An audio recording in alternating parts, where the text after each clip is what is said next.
All right, hey everybody. It's me, Ian Landsman. I'm here with Aaron Francis. This is our first episode of the Mostly Technical podcast. So really exciting to have you here, Aaron, and for us to be starting this podcast. Yeah, I'm super excited. I'm a longtime listener of your old podcast, and it was one of my favorites. And when I'll let you tell the whole story, but when you reached out to me, I was like, "Yes, I'm in, baby. Let's do it."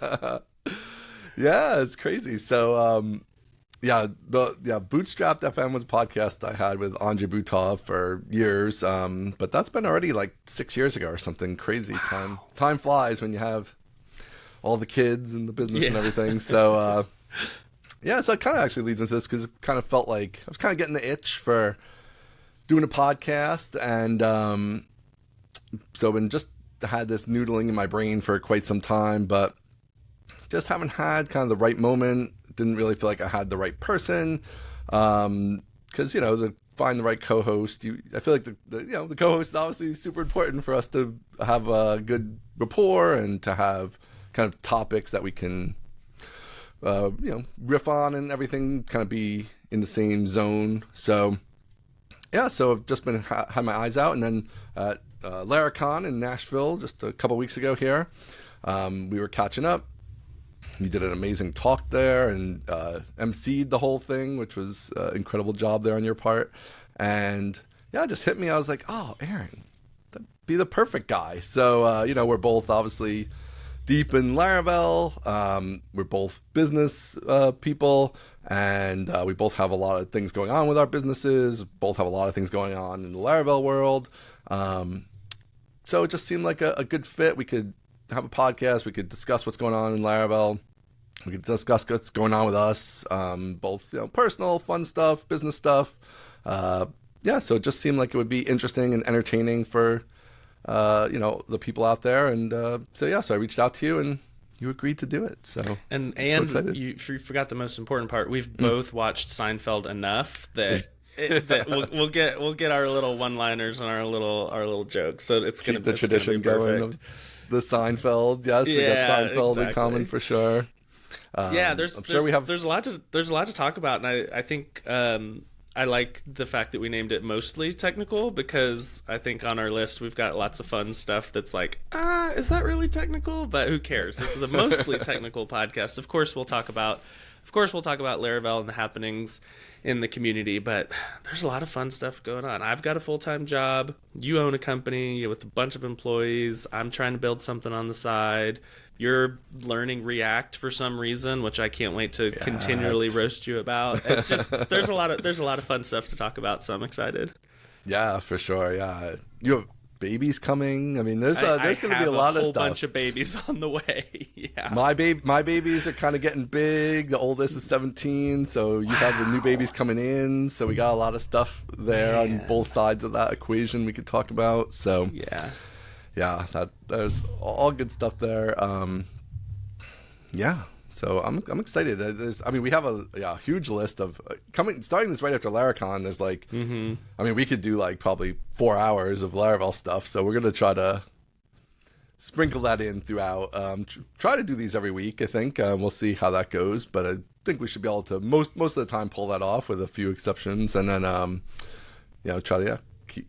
Laravel moves so quick. That's the thing. It does. Yeah. Even in the off times where there's nothing going on, like Taylor's always got dropping new things, little enhancements and stuff that are fun to talk about for sure. So, and we'll see. It's always fun to talk about code on the podcast and see how to walk that line. Yeah. How much code can we actually talk about in an audio form? We'll find out. We'll find out together. Yeah. That'll be exciting.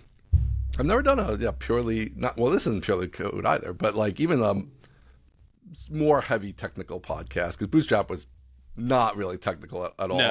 No, it wasn't. So this will be fun, new challenge here. All right, so what do we want to jump into first? We got a big list here of all different things. Okay, so I kind of want to talk. Let's start mostly technical. I kind of want to talk about LK99. I know. All right, that's a good one. Have you been following the whole saga?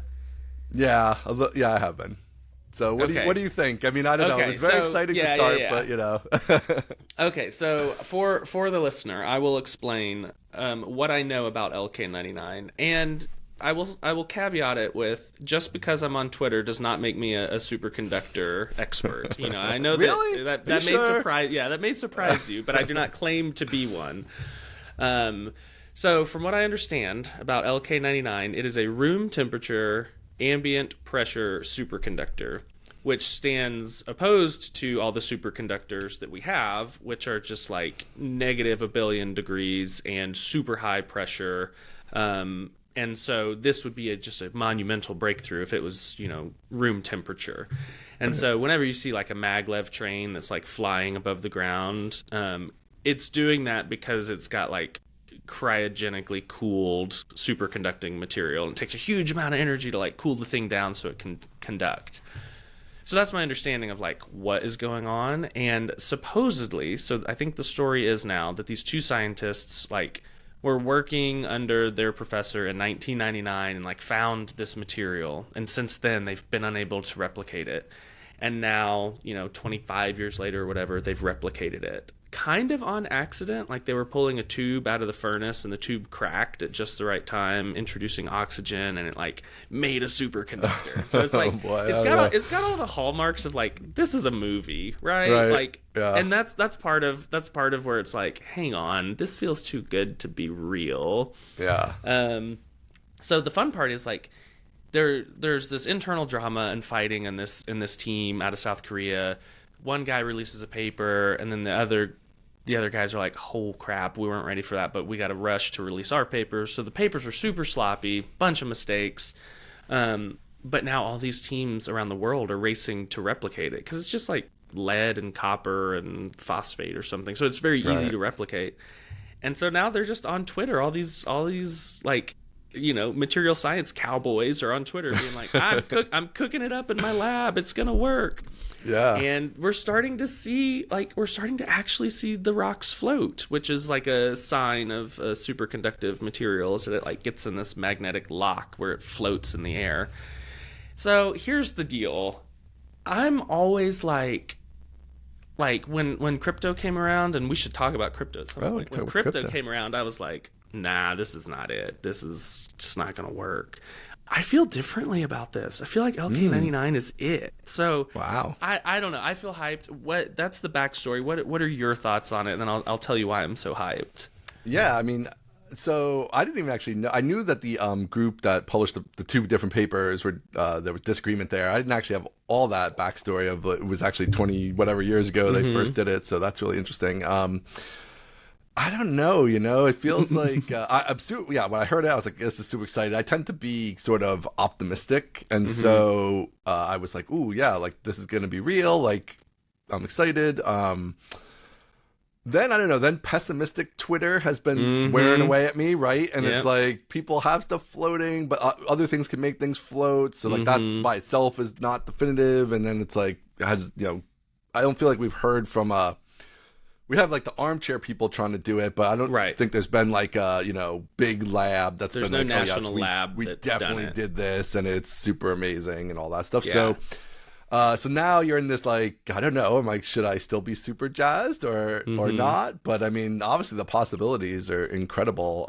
I didn't realize one thing I learned in all this was that there's already like thousands of superconductors that are known, but yeah, they're all require incredibly low temperature or pressure or both. So there's only like a handful that are even practical for like commercial usage, and even there, obviously, it's very narrow use cases. You're not going to build a huge thing or mass produce wire or something in these conditions. So it's more like for in labs and things. So yeah, so I don't know. I don't know what to think now. It does feel like this is I don't know. It feels like people on Twitter, at least early on, were like universally optimistic, and it was like, hey, we all have something to be excited about instead of like be mad at each other about, instead of like, oh, you're using JavaScript in a bad way. It's like, we made rocks that float. Right. So that part was super fun. But then of course, of course, it went in a cycle, and it's like, no, you're all stupid. This is never going to work. You should not be excited about anything ever. It's like, oh, dang it. I know. I don't know though. I hope it's real. Don't you hope it's real? I super hope it's real. It would be amazing. Man. I feel like even if it's not real, it is close enough to being real that it will unlock these scientists to go down this path and find the thing that is actually real. So my guess is, as a material sciences expert, my guess is like it is doable, like it's real. I don't think anybody's lying. I think it's real. I think it's probably not the final form that is like going to be commercialized and revolutionize the world. But I think that this is going to be the one where they say, oh, we should go down this path and discover what's one step after this. And then that will be the part that takes us on to like flying cars and, free clean energy forever. Right. Maybe not that far, but It's like, have you ever seen The Saint? I think it's called, that movie where it's like a fusion reactor, free energy for all and stuff. Yeah. Yeah. So, are you a movie guy? This could be important. I'm a big movie guy. I know you're a big movie guy. I'm not as big a movie guy as you are, but I've seen. I grew up watching lots of movies with my dad, and we watched a ton of movies. So I could probably hang. I'll hang. Yeah, that's the right era for me. I'm not, the new movie. I like new movies too, but those like '90s movies and earlier. It's kind of my wheelhouse. But anyway, one interesting thing that I read about this too is how this is based. It's kind of like, I guess, rock based essentially, which is why some people are pessimistic on it. But also, it does make it potentially theoretically harder to commercialize because like rocks are brittle, and so even if it does work, and it's not like a wire you can just roll out and things like that. So who knows? But like you said, I mean, it's kind of like Chat GPT, right? And like large language models, like initially you're like, whoa, this is like does everything, and then I use it every day still on code and stuff, and we can talk about that, but it's definitely not like, there's a long way to go till it's like Chat GPT runs everything and large language models run everything. But it's the possibility has been sparked in enough people that money then is just like piling in there. And so just like you were saying with superconductors, it's like, oh, if you get that spark that takes it out of just like geeks in labs who are like, yeah, we could do this, to like more broad appeal, then sometimes that generates a lot of just money in the space, which generates more research and so on. So even if this isn't real, then maybe it still helps lead to funding that does find the easier to use superconductors, which solves so many issues. One thing that it's been really fun for me, because I'm not on science Twitter. I actually don't know if science Twitter exists. Yeah, I think it does, but I'm on tangential, but not like, I don't have a lot of people I follow in the science space. And it seems like in the past 2 weeks, science Twitter has been main Twitter, and I think it's really fun for me because it's not just like them arguing about which beakers to use. It's like them, showing videos about, hey, we're pulling this thing out of the furnace, or like, here's a close up of the floaty rock, and it's like, this is all I ever want Twitter to be. I ever want Twitter to be is really cool, interesting, smart, fun people sharing the cool, interesting, smart, fun things they're doing. And this past few weeks has been just like peak what I want out of Twitter. Yeah. Yeah, that's a whole interesting topic, like philosophy of Twitter, right? Like I know you're very big on the like kind of trying to take the good parts of Twitter. Yes. And not be pulled down so deep into the negative parts of Twitter. I'm more on the line. Like sometimes I get down in negative Twitter. I don't know. That's the thing. Yeah, I don't know. I don't know if we want to go all into Twitter, but Twitter is sort of an interesting topic, and it has been.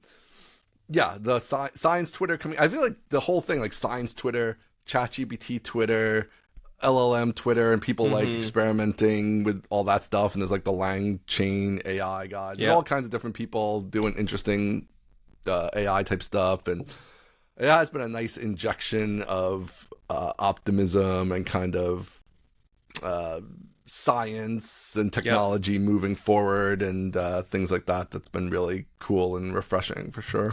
Yeah, I like the vibe shift that's happened recently. I will say the problem is if we get to the point where it's like, you're using LK99 incorrectly. Here are 10 things you can do to use LK99 better. That's when it's gone too far. That's when we've entered back into like, okay, popular thing of the moment turns into grifter Twitter. And I'm like, God, freaking, this happens every time. So it's just human nature. It happens with everything always. I've got lots of opinions about Twitter. So we could talk about that at some point. But yeah. This one has been fun. This has been a very show and tell week on Twitter, and those are my favorite. Those are my favorite types of content to consume. Well, and that's such an interesting thing with like hard science type stuff. Is like, we're like, there's videos of like people trying to replicate this thing, and their things are on fire, and there's beakers, and there's containers that do stuff. Who the hell knows what it does? Like, and just watching those videos is interesting. And that's actually kind of like one of the problems, even, with what we do, is I feel like sometimes it is just hard to show. Like, obviously there's like, you can have your screenshots with the cool background and here's my code snippet or whatever, but it's still just like a hard thing to show. Like, I run into this all the time with even my kids. It's like, what do I do for a living? Like, dad looks at this screen all day. Like, if I was like a scientist and I could bring them to the lab and they could see like, oh, look, here's a thing on fire, right? Like, that resonates with a child when it's just like, I'm looking at the screen, and you could come next to me and look at the screen with me, or, one of my kids is taking like a coding class or whatever, but it's just not, it doesn't like click like what dad does all day. I think that's one of the unfortunate things for me. It's a little hard sometimes to convey what we do. Yeah. And even the final output of what, both of us and most of us do is like, okay, so maybe we can't show them the process because we don't have a cool furnace. At least we can show them the end result, which is B2B SaaS. It's like, we can query this database. So exciting. Like, look, you can put first name equals Aaron, and all the Aarons show up, and they're like, "Why? I don't care about that. Right. Like, I want to see a rock float." So yeah, that is that is exactly. Unless you're gonna make like a music app or a social media app, maybe. Although my kids aren't into that too much. So like, it's hard to it's like. My oldest son's been working in the business this summer.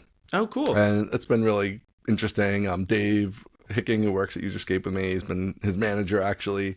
And but it's been cool. I think he's had a kind of interesting time digging into the business and figuring out what the hell we do, because he's 17, like not really sure, essentially, because like he knows the very broadest strokes and that's it. Because so it's like a B2B what role app. Is he in? Is he like in ops support or customer support or what? He's just been doing like, he did a little bit of just like shadowing, and then he's been doing a bunch of research. Like so far he's mostly done competitive research in for HelpSpot, and then he's moving on now to some Lara jobs, like competitive research. So just good like intern, like, hey, go look at everybody in this space and aggregate a bunch of information and come up with some recommendations and things like that.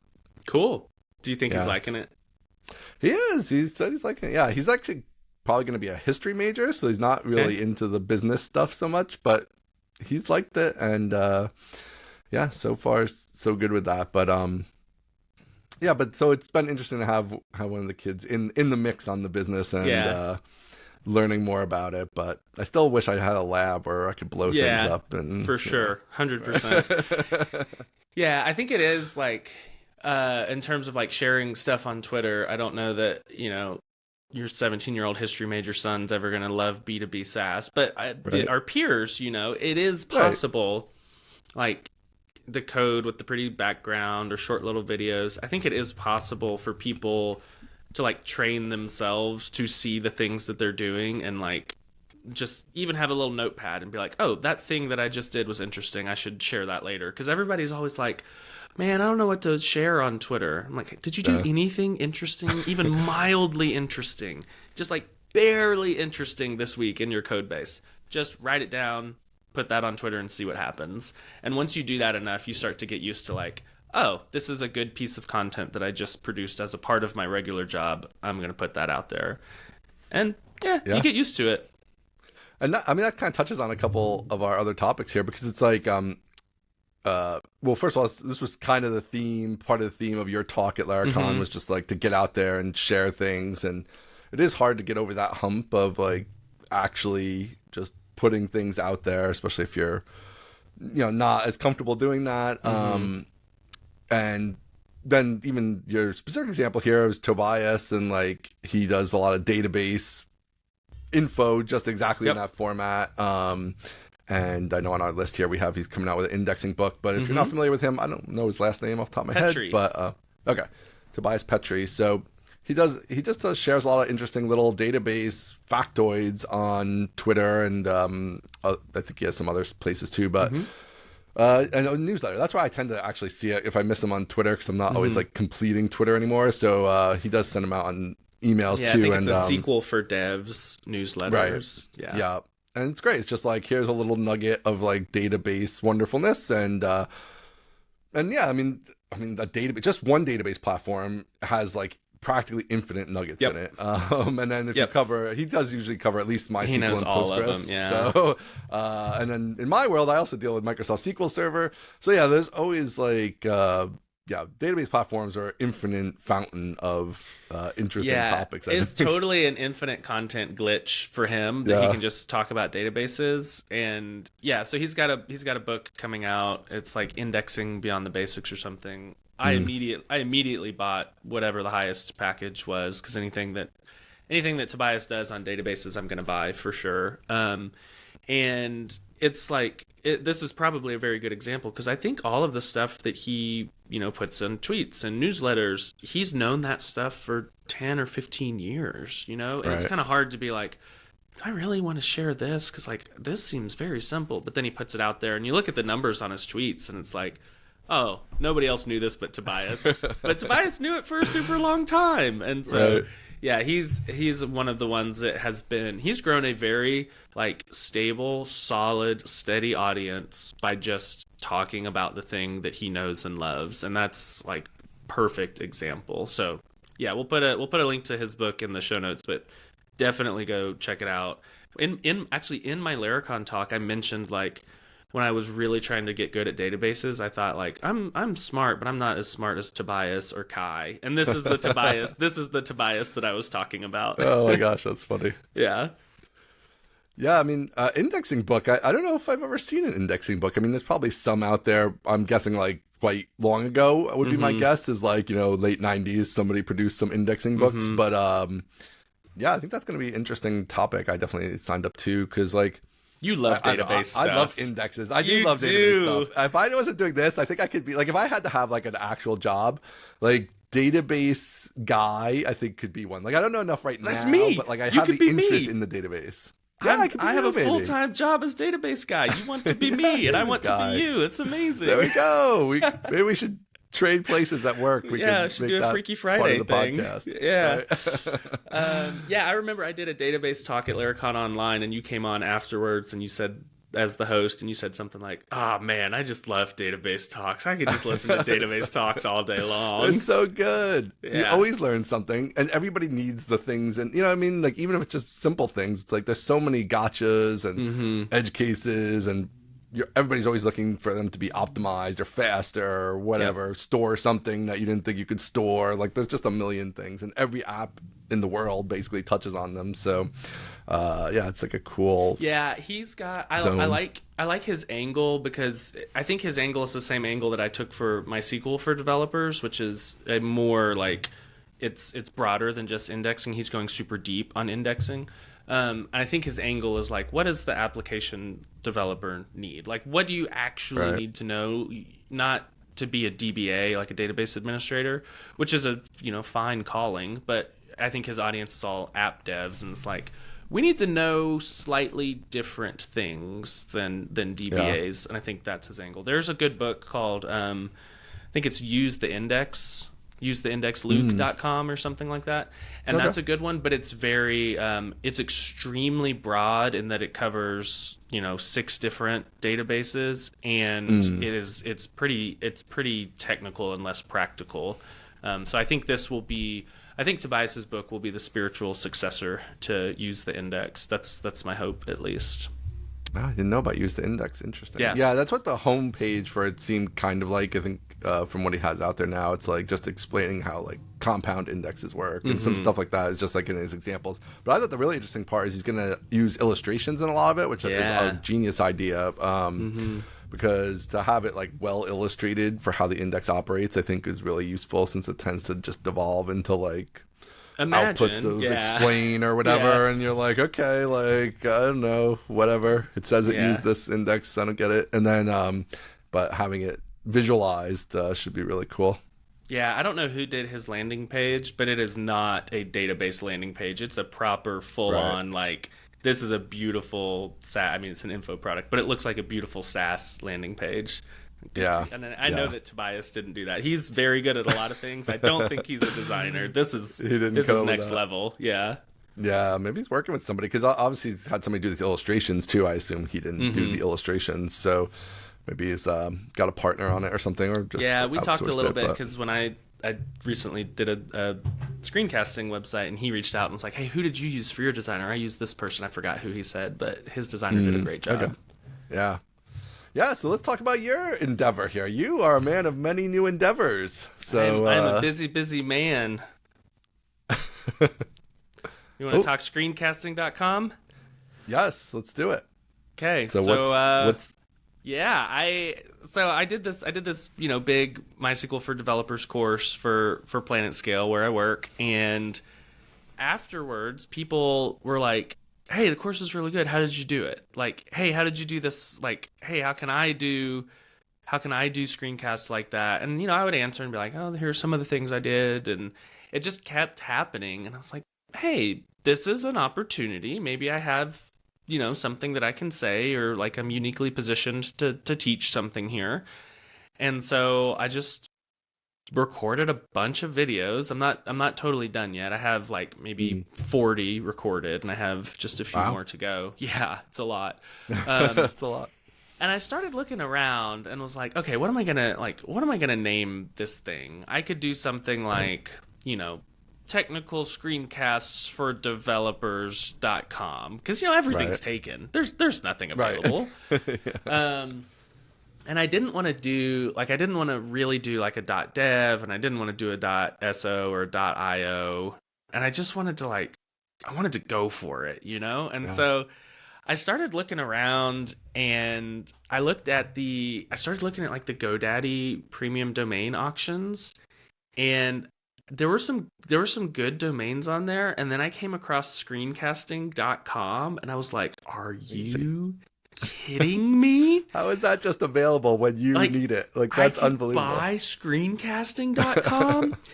And I sent it to I sent a screenshot of the auction. It was actually a buy now. I sent a screenshot of the buy now to Andrew Culver, who I think right? Andrew, he's in the Ruby community. He builds Bullet Train. I sent it to him, and I sent it to Chris Vidal and Jason Beggs, and I was like, hey, y'all, should I do this? And I forget who, but somebody came back and was like, if you don't do this today, I'm going to buy that out from under you. And I was like, I don't know if you're being a friend or an enemy right now. Right. I put some pressure on you. I appreciate the push, but this feels bad.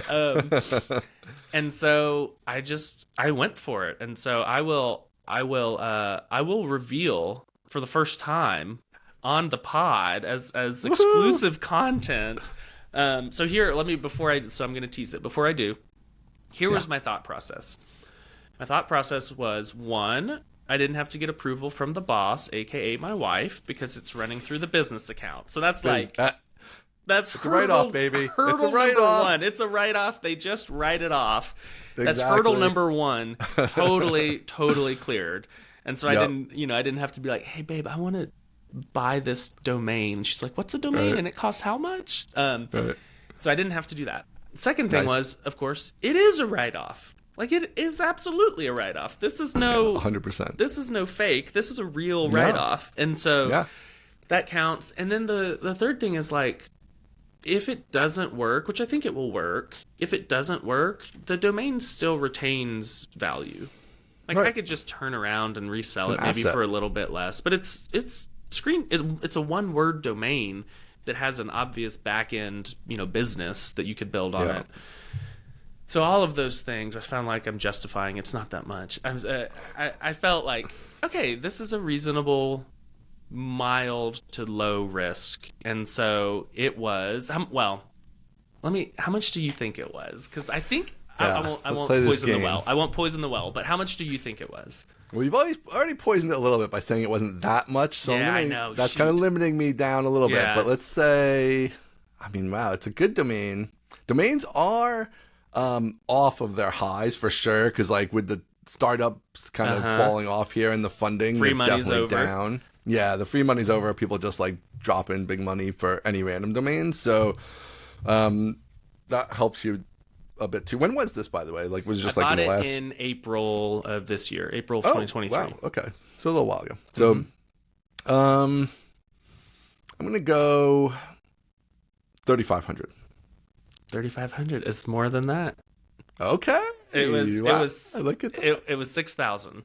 Okay. 5,000 was kind of my initial thinking, but okay. And then I poisoned you, and so you went down. Yeah. Right. So, yeah. So 6,000, and so huge amount of money for a domain. Big investment for a domain. Yeah, sure. But and so the other thing is, like, I'm selling a course. I'm not like I'm gonna get a bunch of traffic and make AdWords money, and so I do feel like the back end is there where I can at least recoup that. My goodness, if I don't recoup that, then I've made a huge mistake.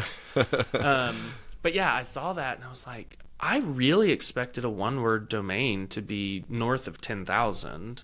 And I think by the reactions on Twitter, I think everyone expects it to be like way north of 10,000. Like, how did you do that? 30,000. I just kind of I bought it.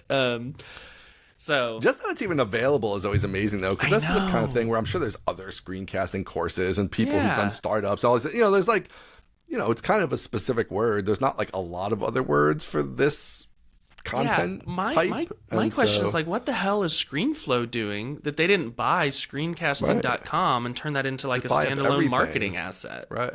Like, you want to do screencasting? Well, use ScreenFlow. Like, that seems totally obvious to me, but I'm glad they didn't. Well, so here's the theory behind it, of why it's maybe available. But see, I think for your case, it's great. So the sort of generic term for things like that, like screencasting or database or calendar, things like that, they are a little bit tricky in the domain world, because they are somewhat generic. So, like, is it defensible? Like, purely You're from telling me this now, Ian. I've spent trademark. $6,000 on it. Where were you in April? No.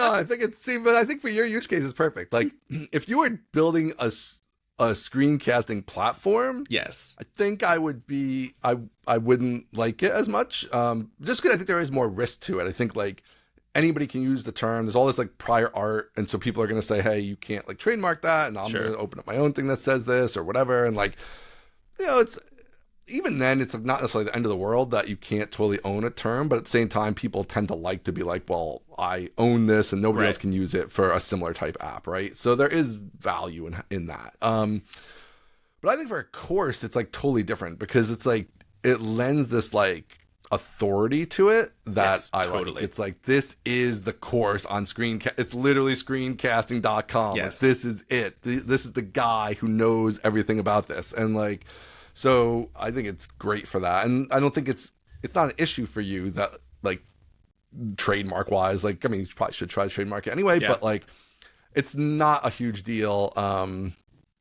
If you can't like totally own the term screencasting, because it doesn't matter. You don't even necessarily want to. It's like, you want people using the term screencast, right? Yeah. Like, you want people out there talking about screencasts, and then when people look for how to do them, like, they find screencasting.com. Yeah, so, that is my hope, is like, I think it will be good. I think it will be good for SEO, maybe. I don't super care about that. I think what is, like what you mentioned, is it's good for perceived authority. So like when you Google how to record a screencast, and I have eventually an article on how to record a screencast, and it's screencasting.com, people are going to look at that and go, oh, that's the word, that's the .com.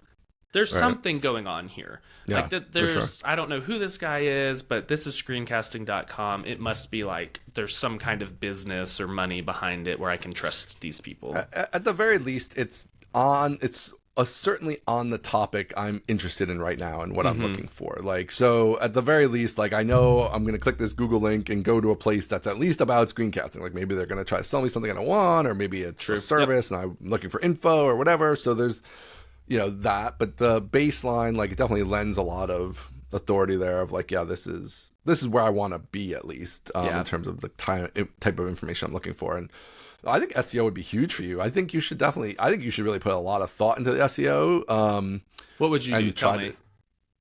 Yeah, I mean, I would definitely like, you want to own like how to screencast. Like you need like the definitive article on like how to screencast and like getting all the people who follow you to like link to that and like talk about it and like come up with something awesome for that one page, especially. I'm sure there's like long tail keywords and stuff you could research, but because somebody's searching for how to screencast or how do I screencast or how to create a screencast, like those main topic terms, like, I mean, that's just like absolute gold for you. Like those people are ready to buy something to learn how to do it. And so, I think that you want to do that. Cause I mean, even with like in our world, like Tailwind UI, like so much of their success is basically SEO of like the Tailwind docs, essentially being monetized by Tailwind UI. And because people are out there searching for like, how do I do this CSS thing, right? And they come in the docs and then they say, oh, I don't even have to build all this stuff I was going to build. I can just pay $200 to Tailwind UI and copy and paste all the HTML and CSS I need. So kind of the same thing with this. Like, yeah, you want to own those like, how do I type related terms, I think, on the SEO front. I think I could do that. I think I could have 2, maybe 3 big pieces that are super high quality that tell you how to do, as much as you can in text, and then be like, hey, do you want to like really know how to do this? You should go watch these. You should go watch these videos because you're trying to learn how to do video. It's going to make more sense if you watch the video. So that's a good kind of segue. Yeah, into for it. Sure. And how I think it's an area you could own. I mean, I'm sure there's a bunch of articles out there, but you got to go through the main. You have like a pretty good audience that's going to link to you and like all that stuff that will help out a lot versus somebody who's just like wrote that same article and just putting it up on their own without an audience. And so I think that you definitely want to try to own those couple ones. And then like whatever, the long tail stuff, like you could get into that, but there's just going to be like 2 or 3 that are like, super obvious. You could use like Ahrefs or even Google AdWords has like a keyword planner tool, whatever. There's different ways to do it, but you could just run, spend an hour poking through one of those apps to find kind of what the big keywords are around it and phrases, and then just plan out a couple articles around that are like landing pages for those. And yeah, I think that'd be huge because no matter how far your reach is, right? Like Google's is bigger. Google's is a little bit further. Yeah. So yeah, you just want to be able to reach everybody in the world who's like, hey, how do I do this? I run out of Laravel friends at some point, and exactly. I would like to go a little bit further with this project. That's for sure. Yeah, exactly. Yeah, I'm excited. It's really cool. I mean, I've never done a lot of screencasting. Just like a couple little more like support videos or things like that, but nothing formal in terms of like a more fleshed out series or anything. But yeah, I mean, just even using ScreenFlow, like I have ScreenFlow, but it's like it does all kinds of stuff. What do I need? What do I not need? And what's the baseline setup? What are the baseline like resolution dimensions? Like just even like the really baseline stuff of like when you only go in there once every couple of years and you're like, oh, I don't know, like is this going to come out right? Like all that kind of stuff. Just a lot of technical setup stuff. Boy, do I have the thing for you, Ian. Okay, there we go. Yeah, awesome. I will be a customer. Yeah, so it was great. I just the launch. So it's like it's not done, and so it is majority done. And so I felt like I was comfortable, putting it out there and saying it's almost done. Please sign up. Went super great. I tweeted about it. Jason Beggs has built out the whole site, and he's handling everything. So he's handling like the Lemon Squeezy integration, and if there's ever any like support or anything, he's going to handle all that. And so we tweeted it out on, I guess it was sometime last week, and the reception was great, and we got a bunch of people to sign up on the MailChimp list. I think we're up to like almost 500 now, which is awesome. Wow, that's great. And so, yeah, the plan is like, I think the plan is send them all an email and, maybe give them access to like the first few lessons. And then also solicit. So I'll be curious your thoughts on this. Solicit feedback, or like not feedback, solicit submissions from them, and be like, hey, do you have a screencast that's public somewhere that I can like do a teardown of? And if you do, send it to me. I'll, if it's okay, I'll include it in the course. And then I can make a few videos of that, and that can be good content to include in the course as like a an examples module at the end, but to like put on Twitter as short little videos and send out as a a teaser for signing up for the mailing list, that sort of thing. That's so funny because I love teardowns, and this is the exact thing we're going to be doing actually pretty soon. We were supposed to do it last Friday, but we had the technical difficulty, so it didn't happen. Actually, with Lara Jobs, like me and Dave are going to do this with resumes, because like everybody's resumes are horrible. Yeah. Sorry, everybody, but your resume is bad. You've got good tweets about that. You've been consistent about that for a long time. So we're going to do some resume teardowns and try that on Lara Jobs, just because it's like fun. And I think there's so much people can learn from just getting some feedback from the other side, because you don't usually get feedback from the other side. Like your only feedback you get is like, you don't get a call back. Right? But you don't know. Nobody ever stops to tell you like what's wrong with your bad resume. So so I think that teardown idea is great. Like you said, you can use it in all different ways. And I think people get a kick out of getting your feedback on that. Yeah. This brings up another thought for me here. I know we're really leaning into the mostly part today, because this is a question everybody's going to have. Everybody has this about you, so I'm going to ask it here in the first episode. Me. How do you get all this stuff done? Because you got babies, you got more babies coming, you got a job, you got Hammerstone, you got you got the screencasting.com, you got new podcast with me, you got all the stuff you're doing. So are you one of these like super organized? Are you? I wish. Give us a behind the curtain a bit on how you handle all this. So a couple of things. One is I have, and I've been very public about this, I have decided that this is my moment, and now is the time. Like, now is the time for me to work really, really hard in a way that is not long-term sustainable.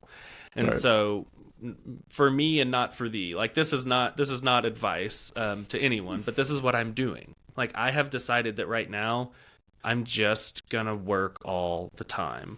And what that means is like I don't watch a lot of current TV shows except Foundation. Right. I'm a few episodes behind on Foundation, but I do love Foundation. But like all these new shows, like I haven't seen Succession. I never watched Game of Thrones. I've never whatever the new one is, Suits. I don't think that's new. But any of these shows that people like, I'll go hang out with my friends and they're like, "Hey, have you watched this? 8 season series?" And I'm like, "I haven't watched any of it. I don't even know what you're talking about." Right. So that's part of it. I think the other part is I have a lot of like long running projects. And so, like I mentioned, I bought this domain in April, and we're in August right now. And so some things just stew for a really long time. Like Colleen and I have been working on Hammerstone, which is now Hello Query. We've been working on that for years. And so there are things that just like burn in the background for a long time. And some of them come to fruition at like they all come to a head at the same point. So it's like, I'm doing Laracon, and then I launch screencasting, and then we start this podcast, and it's like, okay, some of those things, like the Laracon talk and hosting was locked in, in January or December, and it just so happened that it came up at, the same time, like this summer. Right. So there's that, and then there's also just this thing inside me that I just feel like this is like, I have to make it. And if I'm gonna make it, this is the moment. And like, if I'm gonna break out of the way that like I grew up and the way that me and like our family was when I was a kid, if I'm gonna break out of that for these million children that I'm gonna have, like my job is to work. And so that's kind of the feeling that I have now. And I don't think it's sustainable. I really don't. Like I do feel like I'm starting to see, like, at some point you're going to run out of steam, man. And I'm starting to see that more clearly. And I think, what a lot of people, the trouble that a lot of people get in is that they adopt this level of effort, or this level of, like, God forbid, hustle, and they just think this is like their life. And I just don't think that. I think this is a moment in time that I feel like I have an opportunity, and I'm riding a wave, and I'm going to do everything in my power to, like, catch this wave. And hopefully at some point the wave is pushing me, right? Hopefully at some point I'm just surfing. I don't have anything to do. I'm just swimming in gold coins. But at this point, I'm paddling, trying to catch the wave, and God, I hope I catch it. So that's kind of behind the curtain. I like it. I mean, I think we're very similar in those ways. Like, definitely the start of Userscape, like, I just worked a totally unrealistic number of hours, just insane. And this was whatever. This is like in the early 2000s, so there wasn't Laravel and there wasn't anything, and I was literally just having to write every line of code in my app. If the app did anything, JavaScript, anything, I wrote every line of PHP, right? And so it was just like 12 hours a day, all day, every day, because there was no packages, no anything. And so, but it was like, okay, I quit my job and I burned the boats, right? And I'm like, this is what I'm doing. And kind of similar to you, like, we had our first kid, baby, it's crying, like the whole thing, And so, I mean, I know you took some heat for kind of having that stance. I'm totally on board with that stance. I think everything else is kind of BS, like Tim Ferriss and working 4 hours a week. Like, it's all BS. Like, to me, none of that's realistic. And like, you can, like, come up with the handful of people that those things have been true for. But I think for most people, just hard work and outworking other people, like, is if DHH can work, DHH can work 10 hours a week and be a supercar driver, like, that's awesome for him. I wish that was true for me. That just hasn't been true for me. So I don't know what else to do. I can work harder. I can do that. And I will say, for, like, people that haven't fully listened to this saga of my life, when it hits 5:30 or 6 o'clock, wherever I'm working, I'm downstairs or I'm inside. I'm helping with the kids, and I'm doing dinner and playing, and then bath time and bedtime. And so those are things I'm not, like, willing to compromise on. But then when it hits 7:30 at night and the kids are asleep and, I have dinner, it's like, okay, now I can sacrifice things that belong to me, and I'm comfortable doing that. I'm sacrificing things that belong to me. That's fine. But, like, sacrificing things that belong to my children, i.e. time with their dad, like, I'm not okay with that. And this is also some advice from the other side of that, is that, like, there's sort of this illusion that it gets easier when the kids get bigger, and it does not. It is way harder when the kids get bigger. So actually, like, I mean, just when you said 7:30 bedtime, I was like, whoa, this man, like, is free. Yeah, like 7:30 bedtime, like, of course you got to utilize that time after 7:30 bedtime, because, like, it's not too much longer when they're going to want to be outside playing ball at 8:30 or doing whatever, or you're going to be running them all around to, like, all their different activities, and you're not even going to be done with that till 9 o'clock. And so that's, like, where I am now, where it's like it's harder to utilize those other time slots. And so I think when they're little, like, they can be put in a spot and they kind of stay in that spot. Like, when they're 8, they don't stay in the spot. Like, they fly into the office and they're like, what do you think about this? And, like, there's a lot more there that you're also, like, sacrificing too, because, like, they're not just sleeping and you're then busy or whatever. It's more like you're saying no to them, and you're not going to do something with them because you're going to work on this other thing, right? And so then it's a more of a trade-off. And that's what I see on the horizon. Significant other too, but, like, besides running out of steam, I see that, like, my kids are 2, and it's starting to get to the point where it's like, I think you guys are going to be kids soon. Like, you're not going to be like toddlers. You're going to be full-on kids, and you're going to want to, like, dig for worms into the evening, and I want to do that. So I do feel like the time is running out. So and you have, like, you're gonna have these other 2 too. So, like, you're gonna have a lot close together too. You know what I mean? So, like, all that stuff's gonna hit close together. Like, everybody's gonna have all these activities all at once, and they're gonna have all their different teams and different whatever they do, right? And so like that just adds a little bit to the complexity, especially of like the after hours stuff. Like obviously they go to school and stuff, which then opens you up and makes sometimes the days easier. Yeah.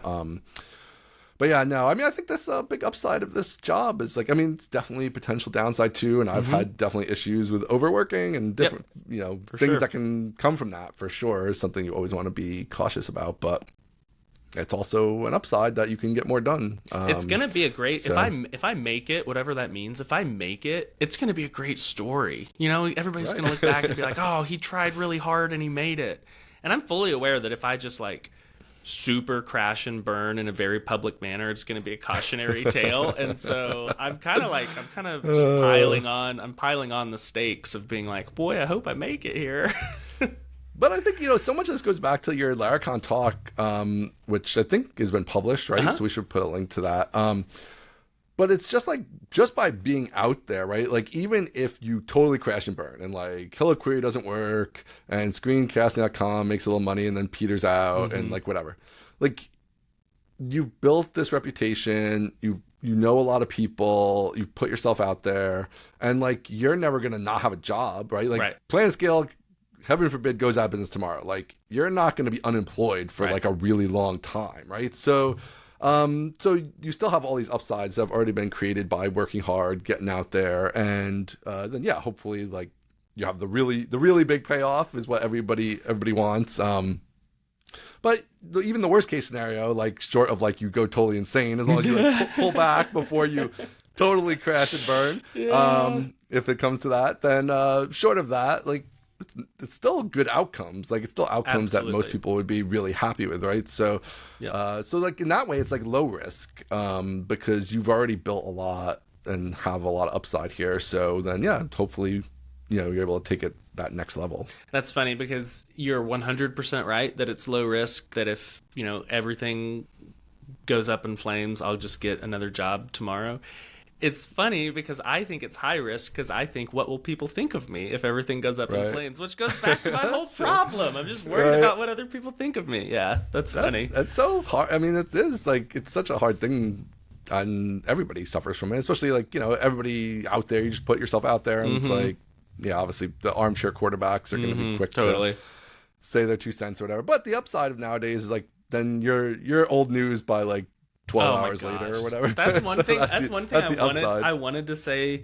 I wanted to fit into my talk somehow and into my article somehow, but it could come off as kind of like nihilistic. But it's like, I promise you that people are not thinking about you. Like, I'm so worried about what people are thinking about me. The real answer is people just aren't thinking about me. People aren't. Like, if you just only thinking about themselves. Like, they're not going to remember. They're like, they might remember you like 5 years from now. Like, what happened to that guy? Like, I wonder if he crashed and burned. I don't know. Well, anyway. Exactly. Yeah, it's so true. Yeah. Gosh. Well, mostly technical. Maybe we got to revise the name, at least in the first episode. Barely technical. Yeah, that might be the play. Over a long, over a season arc, it will be mostly technical. Yeah, how about that? Exactly. On average, we're going for averages exactly. Here. Yeah. Anyway, well, this has been awesome first episode. I think it's really, really fun to do, and hopefully the Laravel community and the wider audience gets a kick out of it. So. Yeah, do we have any asks of the audience? Do we want them to do anything? We should, right? We should ask them to do stuff. We'll definitely obviously you should subscribe to the podcast in your favorite podcast player. We have mostlytechnical.com, which the .com was available, major factor. Yep, I think that's why we went for it. It's like, this is kind of a good name. Oh, the .com's available. Yeah, we're going to go for it. Yep, Aaron thought of the name, and then we saw the .com was available, and we're like, oh, yep, done. So definitely subscribe. We have an account on Twitter and the other places, I'm sure. So subscribe to us on there. And definitely check out screencasting.com. Do that for sure. And we'll be back next week with more fun antics. Well, this has been great. Great first episode. I'm super glad we're doing this. Yeah, so much fun. Thanks, everybody. See ya.